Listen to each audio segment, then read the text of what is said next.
خدا باپ کے زندہ اور جلال کلام میں سے زندگی بھرا کلام، رسولوں کے اعمال اس کا 24 باب 1 سے 27 آیت مبارکہ تک۔ 5 دن کے بعد حننیہ سردار کاہن پاس بزرگوں اور تلس نام ایک وکیل کو ساتھ لے کر وہاں آیا،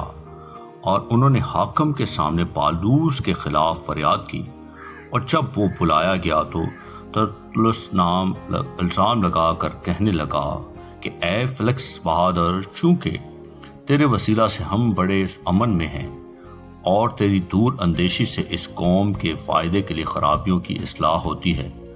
ہم ہر طرح اور ہر جگہ کمال شکر گزاری کے ساتھ تیرا احسان مانتے ہیں، مگر اس کے لیے تجھے زیادہ تکلیف نہ دوں، میں تیری منت کرتا ہوں کہ تو مہربانی سے ہماری 2 باتیں سن لے، کیونکہ ہم اس شخص کو مفسد اور دنیا کے سب یہودیوں میں فتنہ انگیز اور ناصریوں کے بدعتی فرقے کا سرگرو پایا۔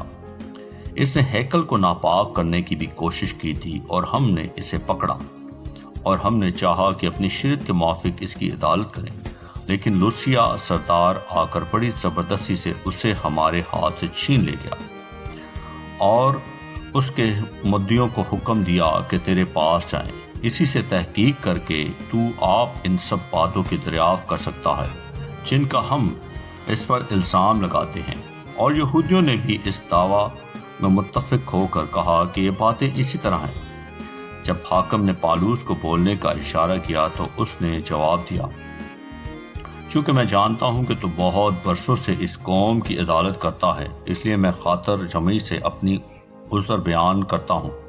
تو دریافت کر سکتا ہے کہ 12 دن سے زیادہ نہیں ہوئے کہ میں یروشلم میں عبادت کرنے گیا تھا، اور انہوں نے مجھے نہ ہیکل میں کسی کے ساتھ بحث کرتے یا لوگوں میں فساد اٹھاتے پایا، نہ عبادت خانوں میں، نہ شہر میں، اور نہ وہ ان باتوں کو جن کا مجھ پر الزام لگاتے ہیں تیرے سامنے ثبوت ثابت کر سکتے ہیں، لیکن تیرے سامنے یہ اقرار کرتا ہوں کہ جس طریق کو وہ بدعت کہتے ہیں اسی کے مطابق میں اپنے باپ دادا کے خدا کی عبادت کرتا ہوں، اور جو کچھ توریت اور نبیوں کے صحیفوں میں لکھا ہے اس سب پر میرا ایمان ہے، اور خدا نے اسی بات کی امید رکھتا ہوں جس کے وہ خود بھی منتظر ہیں کہ راست بازوں اور ناراستوں دونوں کی عدالت ہوگی۔ اس لیے میں خود بھی کوشش میں رہتا ہوں کہ خدا اور آدمیوں کے باب میں میرا دل مجھے کبھی ملامت نہ کرے۔ بہت برسوں کے بعد میں اپنی قوم کو خیرات پہنچانے اور نذریں چڑھانے آیا تھا،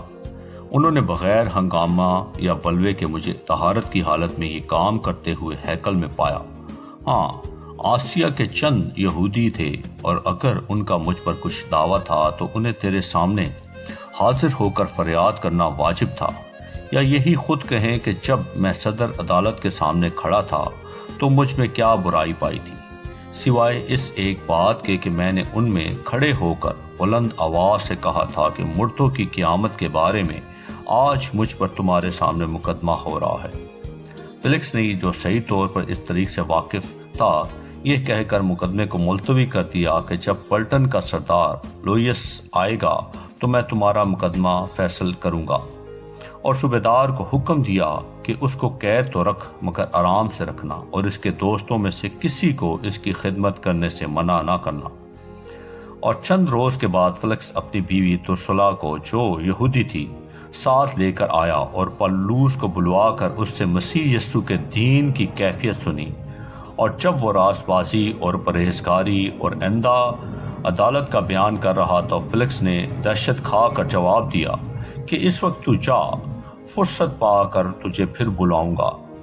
اسے پالوس سے کچھ روپیہ ملنے کی امید بھی تھی، اس لیے اور بھی بلا کر اس کے ساتھ گفتگو کیا کرتا تھا، لیکن جب 2 برس گزر گئے تو پرکیس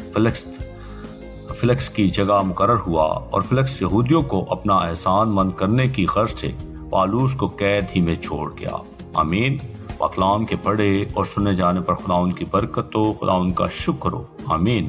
اس زندہ اور جلالی کلام کو زیادہ سے زیادہ شیئر کریں تاکہ لوگ سن کر برکت پائیں۔ آمین۔